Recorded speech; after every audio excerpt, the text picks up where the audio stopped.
नमस्कार, मी मुक्ता लोंढे. लोकमत मुंबईमध्ये तुम्हा सर्वांचं स्वागत आहे. आता मी उभी आहे अंधेरी ईस्ट येथील PNT कॉलनी समोर आणि या मागे तुम्ही पाहतायत बॅरिगेट्स लावण्यात आलेले आहे, कारण की या ठिकाणी शुक्रवारी रात्रीच्या सुमारास जे आहे एक मोठा खड्डा पडला होता.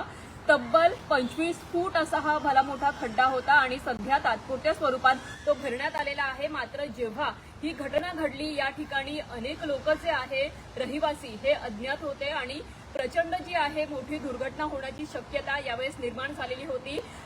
या कुटुंबांना जे आहे तब्बल या बिल्डिंगमध्ये राहणाऱ्या त्यांना जवळच्या हॉटेलमध्ये जे आहे हलवण्यात आलं होतं. मात्र त्यांची प्रचंड जी आहे दुरावस्था झालेली होती. नेमकं हे प्रकरण काय आहे, इथल्या रहिवाशांचं नेमकं म्हणणं काय आहे हे आपण त्यांच्याकडूनच जाणून घेऊया.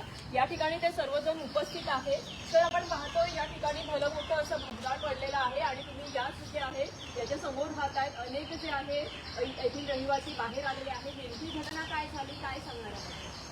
शुक्रवारी रात्री साधारण 10 ते 10:30च्या दरम्यान इथं एक खड्डा पडला आणि याच बिल्डिंगमधले काही रहिवासी त्यावेळी येत होते. एक लहान मुलगा आणि त्यांची आई येत होते आणि इथल्या खाली ग्राउंड फ्लोअरवर राहणाऱ्या एक महिला ज्या नेहमी इथे पाणी टाकायला जातात रात्री, त्यांना आवाज आला आणि त्यांचे कर्मचारी इथे काम सुरू असताना बसले होते. पण 2 कर्मचारी असतात. एक कर्मचारी दुसरीकडे होता, कुठेतरी ग्राउंडवर तो राऊंड मारत होता आणि दुसरा कर्मचारी इथे मोबाईल बघत होता. आणि त्यांना ह्या गोष्टीची कल्पनाही नव्हती की इथे मशीन जात आहे, त्यांना कल्पना असणार, पण इथे खड्डा पडला याची कल्पना नव्हती. आणि आमच्याच बिल्डिंगमधल्या सहकाऱ्यांना त्याचा आवाज आला आणि मग त्यांनी इथे ओरडले अचानक. आणि तो खड्डा तेव्हा छोटा होता, पण तो हळूहळू वाढत गेला, पूर्ण बिल्डिंग जमा झाली आणि साधारण 25 ते 26 फूट हा खड्डा होता, 8 मीटर. आणि त्या घटना झाल्यानंतर साधारण 1 ते 1.5 तासांनी त्यांचे प्रोजेक्ट मॅनेजर इथे आले आणि हळूहळू सगळी टीम आली. पण हे होण्यासाठी आम्हाला कुठली पूर्वकल्पना देण्यात आलेली नव्हती. कारण जर इकडनं मशीन जेव्हा 18 जुलैला यांची मीटिंग झाली, त्या मीटिंगमध्ये सांगण्यात आलं होतं की तुम्हाला आम्ही कुठेतरी शिफ्ट करू आणि कल्पना देणार होते की तुम्हाला आम्ही शिफ्ट करू आणि तेव्हा इकडनं मशीन जाणार आहे. पण आम्हाला कुठेही शिफ्ट करण्यात आलं नाही. B21Y या बिल्डिंगच्या समोरून जर ही मशीन जाणार असेल तर आम्ही तात्पुरते तुम्हाला कुठल्या तरी हॉटेलमध्ये शिफ्ट करू आणि परत जेव्हा हे काम संपेल तेव्हा आम्ही पूर्व तिथे आणू. पण आम्हाला कुठली कल्पना काल त्या दिवशी देण्यात आलेली नव्हती. अचानक खड्डा पडला आणि त्यामुळे जे आम्हाला मानसिक त्रासाला सामोरं जावं लागलं. आमची लहान मुलं आहेत, वयस्कर माणसं आहेत, जवळपास 9 फॅमिलीज इथे राहतात, 50 ते 60 जण एकूण टोटल इथे राहतात. रात्री आम्ही 3:30 वाजेपर्यंत जागे होतो. जेव्हा आरडाओरडा झाला, गोंधळ झाला, त्यांचं काम तो खड्डा वाढत गेला आणि आम्हाला भीती होती की इथे, कारण बिल्डिंगच्या बाजूलाच तो समोर आहे, आमची लहान मुलं आहेत, सगळ्यांना त्रास झाला. आणि मग शेवटी आम्हाला शिफ्ट केलं. जेव्हा आम्ही आरडाओरड केली, आम्हाला समोरच्या हॉटेलमध्ये ऑरिका हॉटेलमध्ये शिफ्ट केलं. तर ते शिफ्ट करण्यासाठी आम्ही खूप गोंधळ गेला, म्हणून आम्हाला शिफ्ट केलं. आणि शिफ्ट केल्यानंतरही आम्हाला तेव्हाच सांगण्यात आलं होतं आम्ही 4 ते 5 दिवस तुम्हाला शिफ्ट करू, जेव्हा काम व्यवस्थित होईल आणि बिल्डिंग ओके होईल तेव्हा आम्ही तुम्हाला पाठवू, जेव्हा कुठलाही धोका तुमचा टळून जाईल. परंतु दुसऱ्या दिवशी परत काल आम्हाला असं सांगण्यात आलं की तुम्हाला परत चेकआउट करायचं आहे. मग आम्ही मुळात आमची मानसिक अवस्था, रात्रभर आम्ही जागे होतो. ते कामही पूर्ण झालेलं आहे की नाही, सकाळी 8-9 वाजता ते कंप्लीट झालं. काल दिवसभर पाऊस चालू होता आणि ह्या अशा सगळ्या कंडिशनमध्ये आमच्या पूर्ण कुटुंबाला रस्त्यावर आणलं. कालच्या आमच्या सुट्ट्या, ज्या आमचा वर्किंग डे होता त्याही सुट्ट्या वाया गेल्या. आम्ही मानसिक अवस्थेत आमची पूर्ण खराब झाली होती आणि सगळे सिनियर लोक आहेत इथे, लहान मुलं आहेत, फॅमिली आहेत. त्यामुळे खूप मानसिक त्रासाला सामोरं जावं लागलं. आणि आज पुन्हा आम्हाला 1 दिवस एक्सटेन्शन, लॉबीमध्ये आम्ही 4 तास बसलो, त्याच्यानंतर आम्हाला 5-5:30 वाजता परत रूम देण्यात आली आणि आज आम्हाला सांगण्यात आलं की तुम्हाला चेकआउट आहे. अजून इथे कुठलाही त्यांचा वैयक्तिक अधिकाऱ्यांनी रिपोर्ट दिलेला नाही आहे की ही बिल्डिंग ओके आहे, सक्षम आहे आणि आम्ही इथं राहण्यासाठी योग्य आहे की नाही. पण अशा परिस्थितीमध्ये आता त्यांनी काम थांबवलं असं आम्हाला म्हणतात. पण आम्हाला असं वाटतंय की आम्ही आता त्याच विवंचनेत आहोत. आम्हाला रोज आता ते दिसतंय, खड्डा समोर दिसतोय आणि आमची लहान मुलं तिथे खेळू शकत नाही आहेत, तिथे समोर जाऊ शकत नाही. आता कुठलाही इथे यायचं, इथे बिल्डिंगमध्ये राहायचं, रोज दूधवाला येणार, कोणी ना कोणी येणार, तीही लोक इथे यायला घाबरत आहेत. त्यांचे पण फोन येतात की आता आम्ही तुमच्याकडे येणार नाही, तुमची व्यवस्था तुम्ही बघा. मग अशा वेळेला आम्ही काय करायचं, आम्ही कुठे जायचं? आणि बिल्डिंगला पूर्ण त्यांनी 1 ते 1.5 महिन्यापूर्वी पूर्ण बिल्डिंगला त्यांनी ते हे सपोर्ट लावलेला आहे आणि तो घरामध्येही लावला आहे, तो घरामध्येही सपोर्ट लावला आहे. त्याच्यामुळे असं कंडिशन होते की आज या घरात लहान मुलं पण काम खेळतायत, तिथे आहेत, राहत आहेत. जर त्या धक्क्याने ते पडलं, काही झालं तर त्याला जबाबदारी कोण घेणार? आणि आजही जेव्हा आम्ही अधिकाऱ्याला विचारतो की तुम्ही आम्हाला रिपोर्ट द्या की बिल्डिंग ओके आहे की नाही, तेव्हाच आम्ही शिफ्ट करू, तर तो अधिकारी उडवडीची उत्तर देतोय आणि कुठल्याही प्रकारे आम्हाला ते रिपोर्ट देत नाहीये. अशा अवस्थेत आता आम्ही इथं आलोय. आमची पूर्ण मानसिकता म्हणजे राहण्याची नाहीच आहे. आम्ही अतिशय भयानक अवस्थेत आहोत. पण याच बिल्डिंगमध्ये ना पूर्ण पीएनटी कॉलनीची अवस्था वाईट झालेली आहे. त्यामुळे आता आम्हाला कसं जगायचं आहे, आमचे लहान मुलं, आम्हाला खूप मोठा प्रश्न भेडसावतो. नक्कीच या ठिकाणी अनेक महिला पण आहेत, त्यांची परिस्थिती सध्याची काय आहे, त्यांची मानसिकता काय आहे ते आपण त्यांच्याकडूनच जाणून घेऊया. काय सांगणार, कशा प्रकारे सध्याची परिस्थिती आहे? नुकतंच जे तुम्हाला हॉटेलमध्ये शिफ्ट केलं होतं, पुन्हा तुम्ही तुमच्या घरी परत आला आहात, काय सांगणार? मला तर आता इथे राहण्याची अजिबात इच्छा नाही आहे, कारण खूप धोकादायक आहे. हे वातावरण खूप खराब झालेलं आहे आणि आम्ही खूप एकदम आपण पाहतोय की या ठिकाणी अशी घटना घडलेली आहे की त्यांना एक्सप्लेन देखील, त्याचं विश्लेषण देखील व्यवस्थितपणे करता येत नाहीये. इतक्या जे आहे ते मानसिक तणावाखाली जगत असल्याचं पाहायला मिळतंय. आणखी आपण काही महिला आहेत त्यांच्याशी संवाद साधणार आहोत. काय सध्याची परिस्थिती आहे, काय सांगणार आपण? सध्या आम्हाला 2 दिवसाचं त्यांनी हे दिलं होतं हॉटेलमध्ये राहण्यासाठी आणि आज चेकआउट सांगितलं होतं. पण आम्ही आज इथे आल्यानंतर सुद्धा आम्हाला असं मनामध्ये भीती बसलेली की अजून सुद्धा काहीही होऊ शकतं. तर त्यांनी आम्हाला इथे येण्या अगोदर ह्या बिल्डिंगचं ऑडिट करून सांगायला पाहिजे होतं की सेफ आहे की नाही. तर आम्हाला अद्याप असंही काहीही कागदपत्र भेटलेले नाही आहेत. पण आम्ही आमच्या रिस्कवर आता राहतोय. पण आम्हाला काही झालं तर ह्याची जिम्मेदारी त्यांची राहणार, ते रिस्पॉन्सिबल राहणार. आणि इथून पुढे आता ते आम्ही त्यांच्याकडे बऱ्याच मागण्या केलेल्या आहेत आणि आता घरात जाऊन बघितलं आम्ही, घरात पण काहीतरी म्हणजे हे झालेले आहेत, कडे गेलेले आहेत, काहींचे स्लॅब पडलेले आहेत, काही भिंतींना क्रॅक झालेले आहे.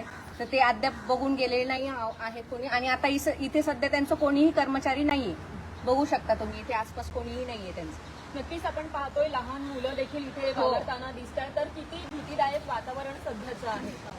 भीतीदायक वातावरण म्हणायचं झालं की आता आम्ही इथे राहतोय ते आम्ही कसं राहतोय, आम्हाला घरात जायला सुद्धा भीती वाटते. इथे आम्ही आता घरात गेलो तर घरात काहीही झालं तर आम्ही काय करणार? इथे सांगायला सुद्धा कोणी नाही. फक्त तोंडी आश्वासनं देत आहेत, पेपरवर काहीच नाही. तर आता आम्ही काय करावं हे आम्हाला सुद्धा समजत नाही. आणि त्या कर्मचाऱ्यांनी काहीतरी लवकरात लवकर आमची सोय करून द्यावी आता. हो, नक्कीच आपल्यासोबत काही ज्येष्ठ नागरिक देखील आहे, त्यांच्याशी आपण जाणून घेणार आहोत की नेमकी ही घटना काय होती, सध्याची आहे परिस्थिती काय आहे. काय सांगणार बघा की आपण पाहतोय अगदी 25 फूट मोठा असा हा खड्डा आहे. त्याच ठिकाणी अनेक महिला वर्ग असतील, लहान मुलं असतील या ठिकाणी खेळताना दिसत आहेत. किती रिस्की आहे हे, याबद्दल काय? भयानक रिस्की आहे. मला बोलता येत नाही. परिस्थिती बेकार आहे. एवढ्या बेकार परिस्थितीत जगणं अवघड आहे. याच्यासाठी या डिपार्टमेंटने सगळ्यांनी काहीतरी व्यवस्थित केलं पाहिजे. थोडं थोडं बनायचं जेणेकरून आमच्या सगळ्यांचा जीव आणि लेकराबाळांचा जीव आमचा वाचला पाहिजे. नक्कीच तुम्ही किती वर्षापासून या ठिकाणी राहत आहात? मी जस्ट आलोय आणि माझी मुलं आहे तिथे. लेकरांसाठी मी आलो. लेकरांना भेटत नव्हते आणि मला दवाखान्यात जायचं होतं. मी त्यापूर्वी वंचन येत आहे आणि दवाखान्याचं दूर राहिलं हे वेगळंच मला पाहायला मिळालं. नक्कीच आपण पाहतो या ठिकाणी जे आहे इथले स्थानिक रहिवासी असतील, ज्येष्ठ नागरिक असतील, त्यांना अश्रू अनावर झाल्याचं पाहायला मिळते. हे काम लवकरात लवकर झालं पाहिजे किंवा अशा प्रकारची घटना घडू नये अशी त्यांची मागणी आहे. आपण पुन्हा एकदा सरांकडे गेलो तर आपण पाहतोय की या ठिकाणी कशा प्रकारे तुम्ही जे आहे आपण ही घटना घडलेली आहे हे तर दिसून येते, मात्र यावर काही कारवाई केली गेली आहे का किंवा तुमचं नेमकं म्हणणं काय असणार आहे प्रशासनाला? विषय कसा आहे, यांची MMRD किंवा जे कुमार जे कॉन्ट्रॅक्टर आहेत यांची 18 जुलैला इथे मीटिंग झालेली आणि त्या मीटिंगमध्ये त्यांनी स्वतःहून सांगितलेलं की ज्यावेळेस या बिल्डिंगच्या जवळपास आमचं काम येईल त्यावेळेस आम्ही इथल्या रहिवाशांना शिफ्ट करू. म्हणजे त्यांना माहिती होतं की रिस्क आहे, भीती आहे, हे त्यांना अगोदर माहिती होतं. तरीसुद्धा त्यांनी शिफ्टिंग न करता एवढ्या लहान मुलांचा, म्हाताऱ्या व्यक्तींचा जीव धोक्यात घालून काम चालू ठेवलं आणि हे प्रकरण दिसायला भेटलं. जर त्यांना भीती नसती आणि त्यांना माहिती असतं काही होणार नाही तर हे सपोर्टिंग रॉड्स त्यांनी लावले नसते. हे रॉड्स लावण्याचा अर्थ आहे की त्यांना माहिती आहे व्हायब्रेशन होतं, बिल्डिंगला धोका आहे. ही समोरली बिल्डिंग बघू शकता तुम्ही, ते पूर्ण बिल्डिंगला तडे गेलेले, एवढ्या मोठे भेगा पडल्यात बिल्डिंगला. म्हणजे रहिवाशांचा जीव पूर्णतः धोक्यात घालून हे काम चालू ठेवलेलं. ज्यावेळेस हा खड्डा पडला त्यावेळेस त्यांना कळालं. आता त्यांनी काम थांबवलं. आता म्हणतात की आम्ही काम पुढे करणार नाहीये सगळं काही व्यवस्थित झाल्याशिवाय. आणि या रहिवाशांना सुद्धा एवढी भीती आमची मनामध्ये असताना सुद्धा 2 दिवसामध्ये त्यांना हॉटेलमधून इकडे काढलं, कारण का त्यांना काहीतरी खर्च जास्त लागत होता. म्हणजे यांना पैसा आणि खर्चापेक्षा लोकांचा पैसा महत्वाचा आहे, लोकांचा जीव नाही. म्हणजे यांना माहिती होतं की या लोकांना आधी शिफ्ट करायचंय, पण शिफ्ट केलं असतं तर परत खर्च लागला असता. फक्त एवढ्या भीतीपोटी यांनी लोकांना शिफ्ट न करता काम चालू ठेवलं आणि ही भीतीदायक वातावरण यांच्या पुढे आलं. आता तुम्ही पाहिलं ते काका रडतायत, ही लहान लहान मुलं आहेत. जर इन्सिडेंट असा झाला असता तर यांचा जीव वापस आला असता का? तुम्ही तुमचे पैसे आमच्या कुटुंबाला सपोर्ट करू शकणार का एकदा जर कुणाला काही झालं तर? एवढी भीतीदायक वातावरण निर्माण झालेलं आहे. यावरती प्रशासनानं लक्ष द्यावं. उच्च आयुक्तांनी जे काही अधिकारी असतील त्यांनी लक्ष द्यावं आणि आमचा जीव म्हणजे आमच्या रहिवाशांचा जीव त्यांनी वाचवावा. नक्कीच प्रशासनाकडून काही आतापर्यंत काही तुम्हाला आश्वासन देण्यात आलं आहे का याबद्दल? हां, आमचे डिपार्टमेंटचे अधिकारी येऊन व्हिजिट करून गेलेत. ते MMRDA अधिकाऱ्यांच्या कॉन्टॅक्टमध्ये आहेत, ते प्रयत्न करत आहेत. पण मुळात मुद्दा हाच आहे की MMRDAनी ज्यावेळेस तुम्हाला शब्द दिला होता मीटिंगमध्ये की आमची शिफ्टिंग झाल्यानंतर काम करू, मग हे एक प्रकारे त्यांनी फ्रॉड केलाय, चूक केली, म्हणजे आमचा जीव धोक्यात टाकला. हा अधिकार MMRDAला किंवा जयकुमार जे कोणी कॉन्ट्रॅक्टर आहेत, हा कोण अधिकार दिला यांना आमचा जीव धोक्यात डाळून इथपर्यंत काम करण्याचा? डिपार्टमेंट करते प्रयत्न. आज आमच्या सिनियर मॅडम पण आलेल्या, आमचे सर्कलचे अधिकारी पण त्यांच्याशी बोलत आहेत. पण या आता नंतरच्या गोष्टी झाल्या, इन्सिडेंट झाल्यानंतर. हा इन्सिडेंट झालाच नसता जर त्यांनी प्रिकॉशन या कंपन्यांनी घेतलं असतं तर. हे संपूर्णतः त्यांची चूक आहे. नक्कीच आपण पाहतोय की या ठिकाणी जे आहे अनेक रहिवासी असेल त्यांनी आपल्या मनातील खटखट किंवा जो राग आहे तो व्यक्त केलेला आहे. एकंदरीत हा जो संपूर्ण प्रकल्प आहे याला कोट्यवधी रुपये खर्च केले जात आहेत. मात्र कुठेतरी आम्हाला या ठिकाणी PNT कॉलनीमधील रहिवाशांना जीव मुठीत धरून जगावं लागते. तुम्ही पाहू शकता अद्यापही जो आहे या ठिकाणी बॅरिगेड्स लावण्यात आलेले आहे. हा खड्डा सध्या तात्पुरत्या स्वरूपात भरून काढण्यात आलेला आहे. या ठिकाणी शुक्रवारी भलं मोठं असं भगदाड 25 फुटांचा असा खड्डा पडलेला होता. त्यानंतर येथील रहिवासी सध्याच्या घडीला जीव मुठीत घेऊन राहत आहेत. प्रशासनाने याकडे लक्ष द्यावं, ही घटना आहे गांभीर्याने घ्यावी आणि आम्हाला स्थलांतरित करावं अशी एक मागणी येथील रहिवाशांकडून करण्यात येते. लोकमत मुंबईसाठी मुक्ता लोंढेचा रिपोर्ट.